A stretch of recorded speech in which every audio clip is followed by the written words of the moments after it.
ছয় বলে প্রয়োজন ৫ রান। দাসুন সানাকার করা শেষ ওভারের প্রথম বলে ৪ মেরে ব্যবধানটাকে ১ রানে নামিয়ে আনলেন জাকের আলী। কিন্তু সেই একটি রান করতে আরো ৪টি বল খেলতে হলো বাংলাদেশকে। দ্বিতীয় বলে বোল্ড জাকের, তৃতীয় বলে রান হয়নি। চতুর্থ বলটি শর্ট, সেই বলে উইকেট কিপারকে ক্যাচ দিলেন মেহেদী হাসান। অন্য প্রান্তে তখন শামীম হোসেন রাগে কাঁপছিলেন। পরের বলটায় নতুন ব্যাটসম্যান নাসুম আহমেদ শর্ট থার্ডম্যানে পাঠিয়েই ১ রান নিয়ে দলকে জিতিয়ে দিলেন। ১ বল ও ৪ উইকেট হাতে নিয়ে জিতে সুপার 4 শুরু করলো বাংলাদেশ। আজ টস হেরে প্রথমে ব্যাটিংয়ে নেমে শ্রীলঙ্কা ৭ উইকেটে করে ১৬৮ রান। শ্রীলঙ্কাকে দারুণ শুরু এনে দেন দুই ওপেনার পাথুম নিশাঙ্কা ও কুশল মেন্ডিস ৫ ওভার শেষে ৪৪ রান এনে দিয়ে।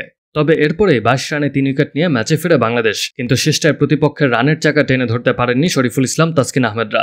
বাংলাদেশ সুযোগ নিতে না পারায় তা কাজে লাগান দাসুন সানাকা ও চারিতা সালাঙ্কা। পঞ্চম উইকেটে দুজনে মিলে ২৭ বলে ৫৭ রানের ঝড় ও জুটি গড়েন। শেষ দিকে ঝড়টা তুলেন সানাকা। শ্রীলঙ্কাকে চ্যালেঞ্জিং লক্ষ্য এনে দেওয়ার পথে ক্যারিয়ারের ষষ্ঠ 50ও তুলে নিয়েছেন এই অলরাউন্ডার। 50 করার পথে অবশ্য শামীম হোসেন পাটোয়ারির সহায়তা পেয়েছেন তিনি। বাংলাদেশের হয়ে সর্বোচ্চ 3টি উইকেট নিয়েছিলেন মুস্তাফিজ। মোট ১৯ রান দেয়া বাঁহাতি পেসার যদি ১৯তম ওভারে ৫ রান না দিতেন তাহলে শ্রীলঙ্কার স্কোর আরও বড় হতো। বাংলাদেশ ফিল্ডিংয়ে আজ যাচ্ছে তাই পারফরমেন্স করেছে। ক্যাচ ছেড়েছে ৪টি। ১৬৯ রানের লক্ষ্যতারায় নেমে দলীয় ১ রানের মাথায় তানজিদ হাসান তামিম কোনো রান না করেই বিদায় নেন। পরবর্তীতে সাময়িক সেই চাপ সামলে নেন সাইফ হাসান এবং লিটন কুমার দাস।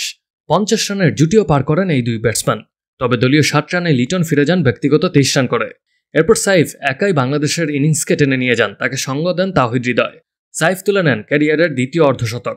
শেষ পর্যন্ত ৪৫ বলে ৬১ রান করে বিদায় নেন সাইফ হাসান।